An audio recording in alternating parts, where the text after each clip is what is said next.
everyone, technology is a vast field which is set to be extremely quickly advancing and constantly innovating.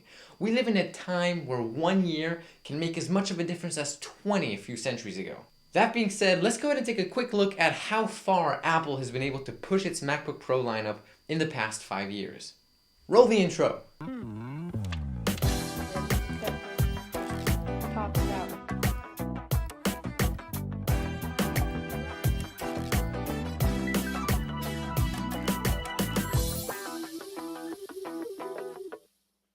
So here I have one of the brand new 13-inch MacBook Pros with Touch Bar and maxed out internals. Alongside it, I also have my old companion, the 13-inch 2011 MacBook Pro. Now this one predates even the first Retina MacBook Pro, so we should have quite a bit of comparing to do here. Right off the bat, you can tell just how much thinner the new MacBook Pro is. Coming in at only 0.59 inches thick, the MacBook Pro managed to lose about 0.4 inches or almost a whole centimeter. You can also clearly tell that Apple trimmed off some of the sides of the old MacBook, reducing its total volume. The hinge, which up until now was made of plastic, is now a metal hinge, which gives the MacBook Pro a much more finished look.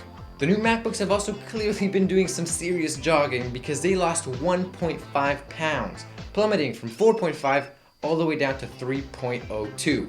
Now this is really impressive, especially when you consider that the tech inside of these laptops not only got a lot smaller, but also tremendously faster and more advanced. Another thing that is definitely noticeable is the lack of a glowing Apple logo. Now this was kind of a punch to the gut for many Apple fans, including myself, but after having used the new MacBook Pro, I think the mirror Apple sign actually looks quite elegant. Speaking of things that are lacking, let's go ahead and have a look at the ports. This is a subject which caused quite an uproar among both Apple fans and others alike, so let's go ahead and take a look.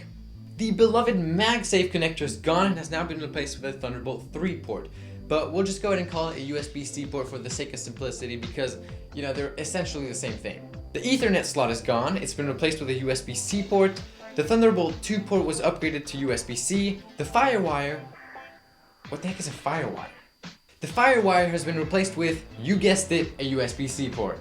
USB-C ports also took the place of the SD card slot, a very debatable choice, the two USB-A ports, as well as the disk drive.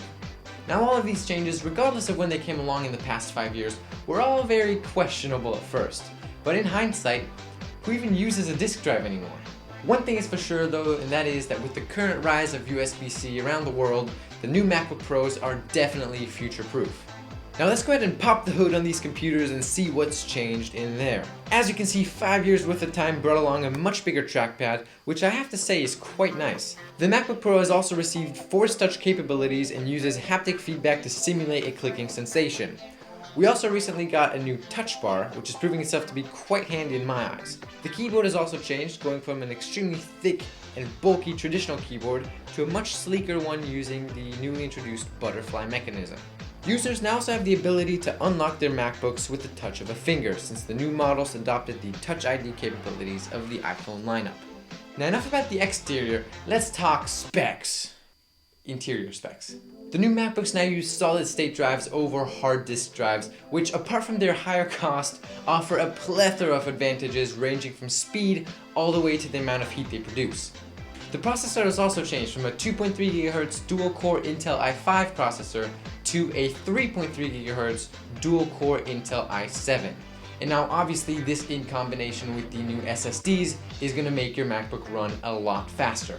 Now these two internal upgrades become especially apparent once you compare the two MacBook Pros' boot up speeds. With the 2011 MacBook Pro coming in at right around 4 minutes and 45 seconds until it is fully operational from the time I type in my password until it is ready to use, and the 2016 MacBook Pro actually nailing it in under 20 seconds.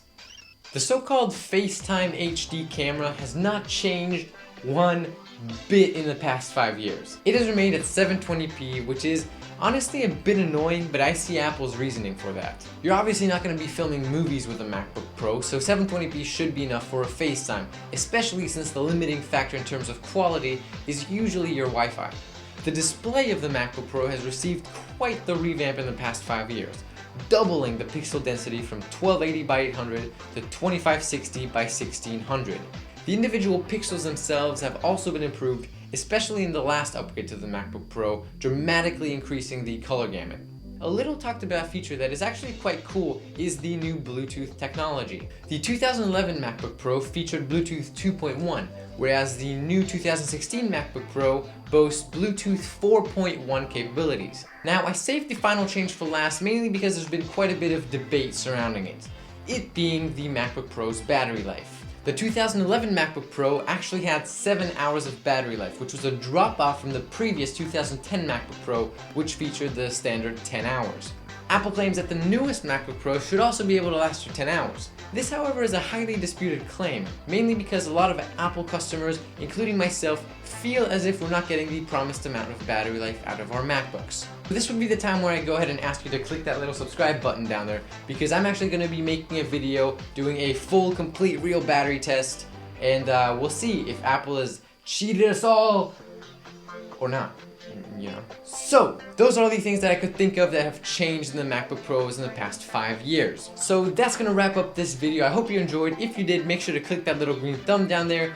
Not only does it help me out, but it also makes me really happy. Don't forget to leave a comment down below letting me know what you think. And while we're on the topic of thinking, if you think I've earned it, please consider subscribing to this channel for more awesome content like this. Other than that, thank you guys so much for watching, and I will catch you in the next one.